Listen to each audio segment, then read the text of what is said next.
When I was 14, my parents told me to man up and find my own ride home, then left me at a gas station 110 miles away.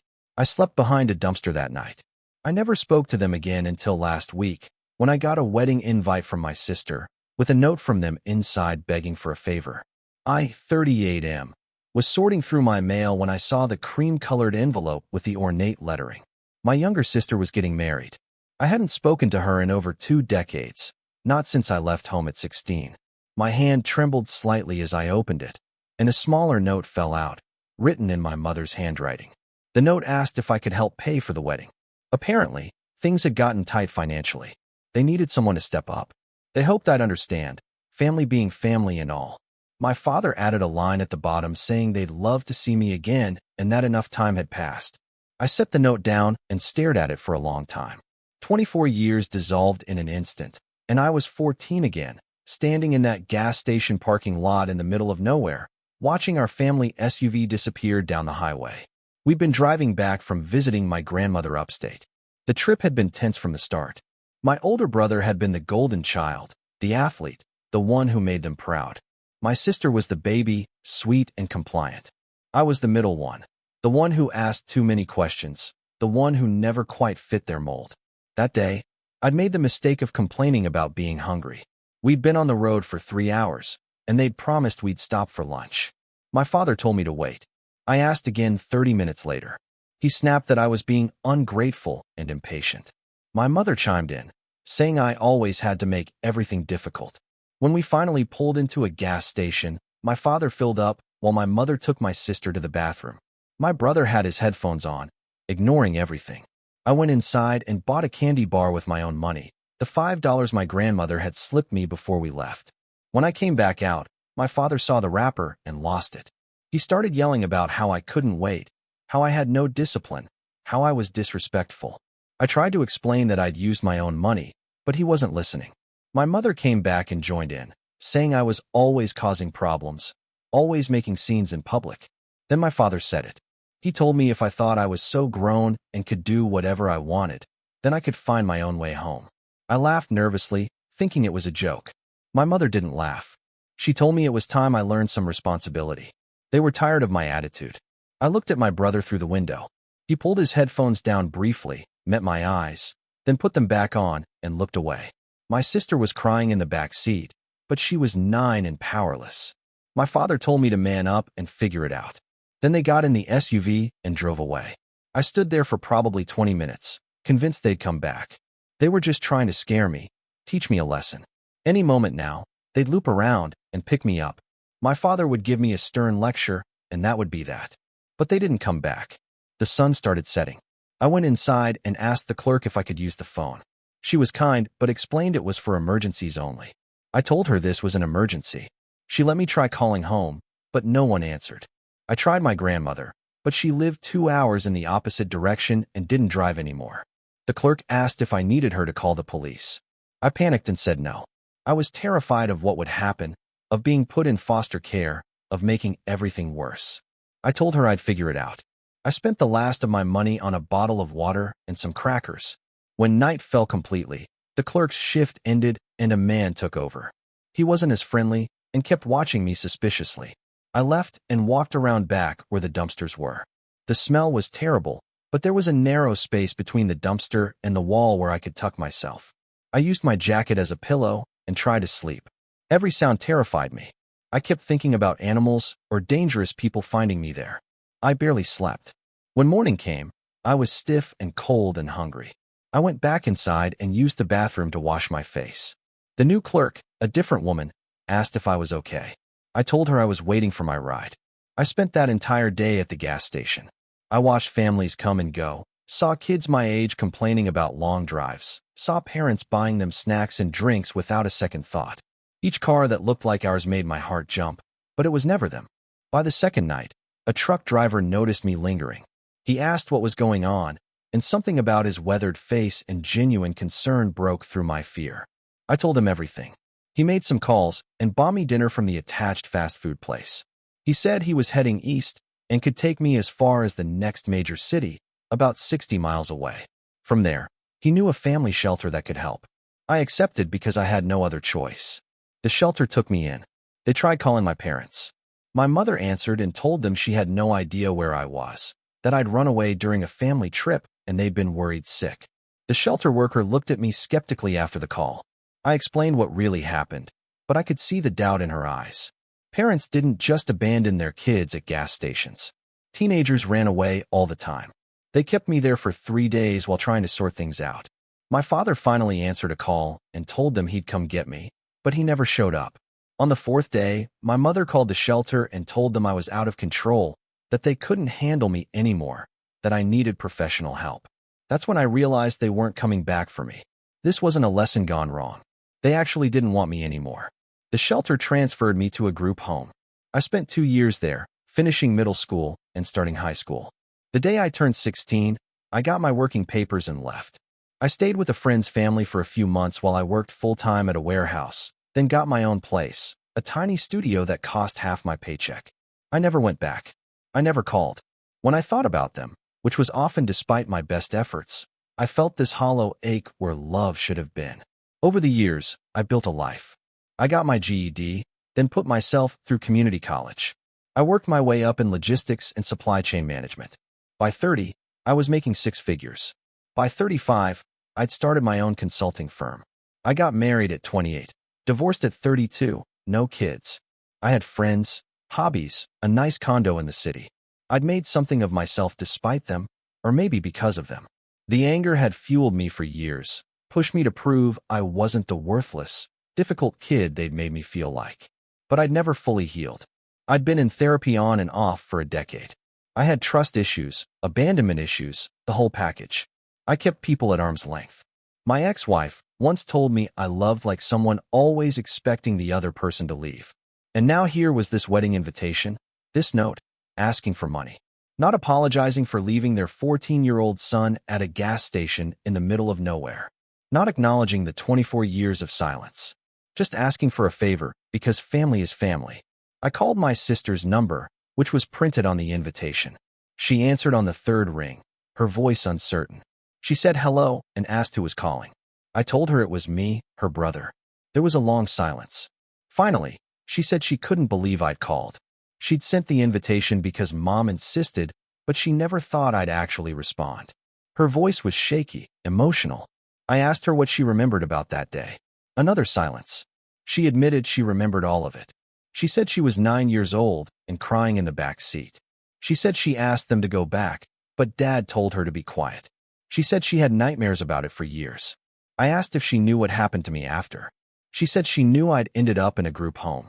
She said Mom and Dad told everyone I'd been too difficult, too troubled, that they'd tried everything. She said our brother believed them completely. She said she'd always felt guilty but didn't know what to do. I asked why she wanted me at her wedding if we hadn't spoken in over 2 decades. She broke down crying. She said she was getting married and couldn't stop thinking about how wrong everything was. She said her fiancé had a big family, loving parents, siblings who were actually close. She said it made her realize how messed up our family was. She said she wanted to try to fix things. I asked if Mom and Dad put her up to inviting me. She admitted they'd been pressuring her. She said they were struggling financially, that Dad's business had failed and Mom's health issues had created massive debt. She said they thought maybe I'd gotten over it by now, maybe I'd be willing to help. I asked if they'd ever expressed regret for what they did. She was quiet for a moment, then said no. She said they justified it by saying I turned out fine, that sometimes tough love works. She said they acted like it was all some misunderstanding, like I'd chosen to stay away out of stubbornness. That's when something shifted in me. The old anger, which I thought I'd processed and moved past, came roaring back. But it was different now. I wasn't that scared 14-year-old anymore. I wasn't powerless. I told my sister I'd come to the wedding. I told her I'd even help with the costs. She was shocked and grateful, crying harder now. She thanked me repeatedly. I didn't tell her what else I was planning. Over the next 2 weeks, I did my homework. I hired a private investigator to get details on my parents' situation. Turned out it was worse than my sister had described. They were behind on their mortgage, had multiple credit cards maxed out, and were facing potential bankruptcy. My father's ego had led him to make terrible business decisions, and my mother had enabled him every step of the way. My brother was doing well for himself, married with kids, but he distanced himself from them too. though not as dramatically as I had. He sent them money occasionally, but refused to bail them out completely.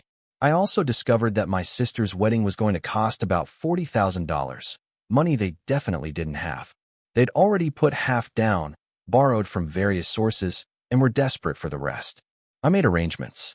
I booked a flight, got a hotel room, and had my lawyer draft some documents. The wedding was beautiful. My sister looked happy, and her husband seemed like a genuinely good person. I arrived early and kept my distance from most of the family. Some relatives recognized me and seemed shocked. Others had no idea who I was. My parents arrived during the ceremony. I saw them from across the venue. My father looked older, thinner, less commanding. My mother had aged too, her face drawn and tired. They spotted me during the reception and froze. My brother saw me and came over first. He looked uncomfortable. He asked what I was doing there. I told him I was supporting my sister on her wedding day. He said he'd heard my version of what happened years ago, but never really believed it. He said our parents had their faults, but abandoning a kid wasn't one of them. I asked if he really thought I'd run away from a gas station 110 miles from home at 14 and somehow survived on my own out of teenage rebellion. He didn't have an answer for that. My mother approached next, my father trailing behind. She looked like she wanted to hug me, but wasn't sure if she should. She said it was so good to see me, that I looked so successful and healthy. I didn't move toward her. I asked if we could speak privately after the reception. My father said they'd hoped to reconnect during the wedding, maybe have a nice conversation.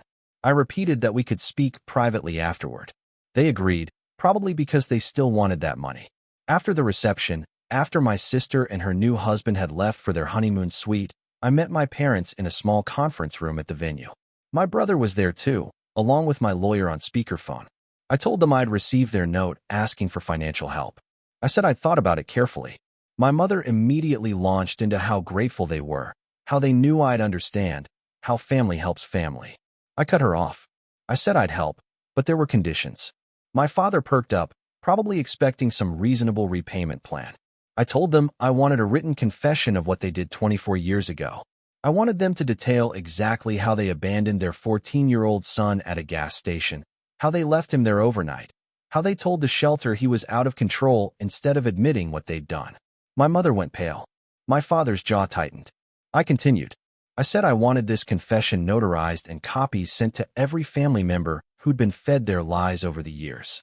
I wanted my extended family, their friends, their church community, everyone to know the truth. My father said I was being ridiculous, that this was ancient history, that I was trying to humiliate them. I asked if he was refusing my conditions. My mother tried a different approach. She said they'd been young parents, stressed, that they'd made a mistake in a moment of anger. She said they thought I'd call someone, that they drove around for an hour trying to find me, but I'd already left. I asked why they told the shelter I was out of control instead of explaining the mistake then. She didn't have an answer. I told them I'd written a check for $60,000, more than enough to cover the wedding and give them some breathing room. I placed it on the table. I said all they had to do was sign the confession. My brother said I was being cruel. He said they were our parents, that they'd apologized by asking me to come back. I turned to him.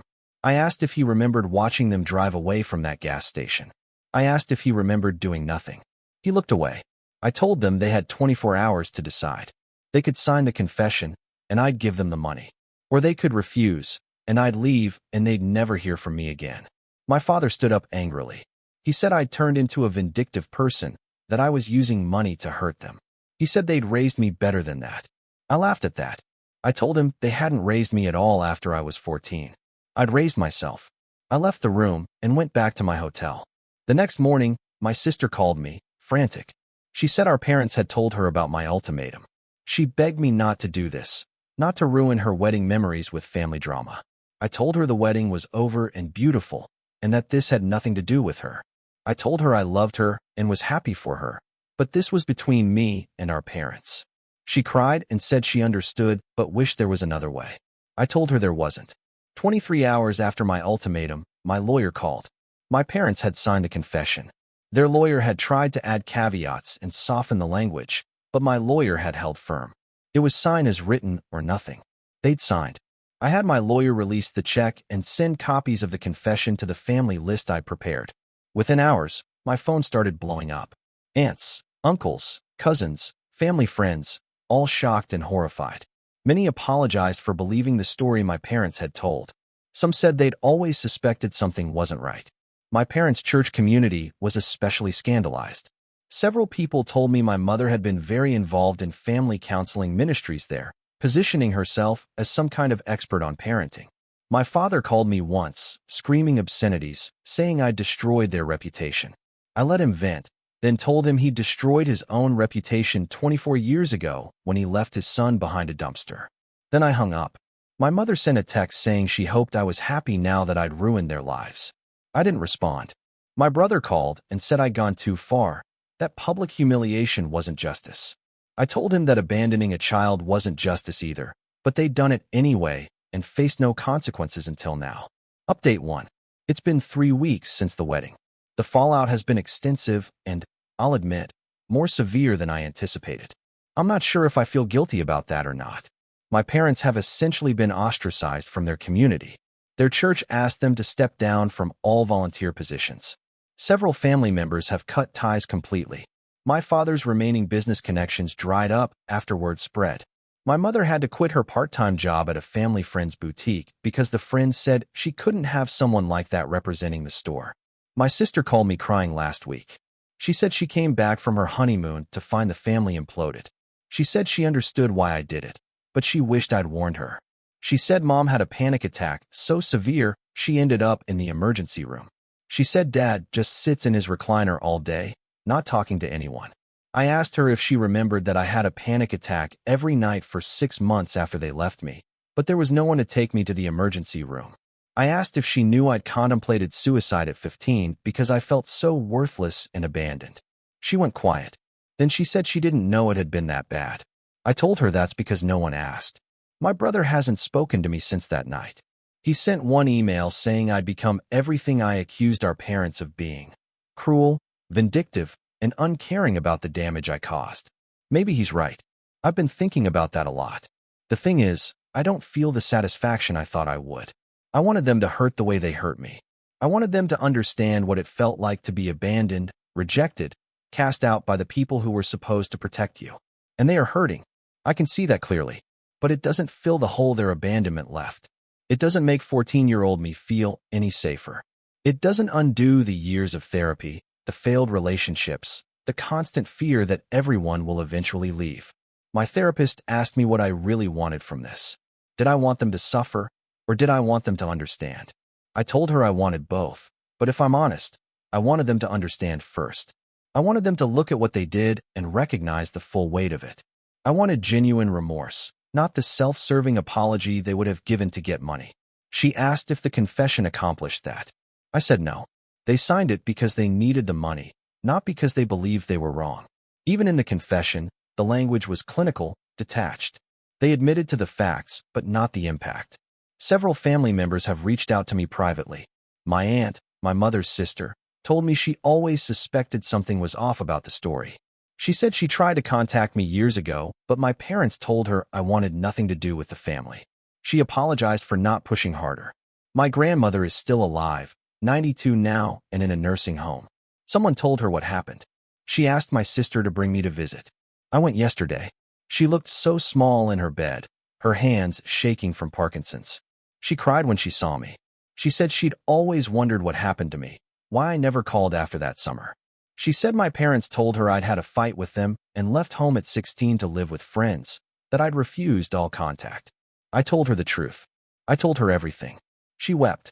She said if she'd known, she would have come for me that night. She said she would have driven those 2 hours or called someone who could. She said she gave me that $5 because she saw how my parents treated me and wanted me to have something of my own. That broke something in me. I cried for the first time since this all started. I cried for the 14-year-old kid who thought no one cared. I cried for all the years I spent believing I was unlovable.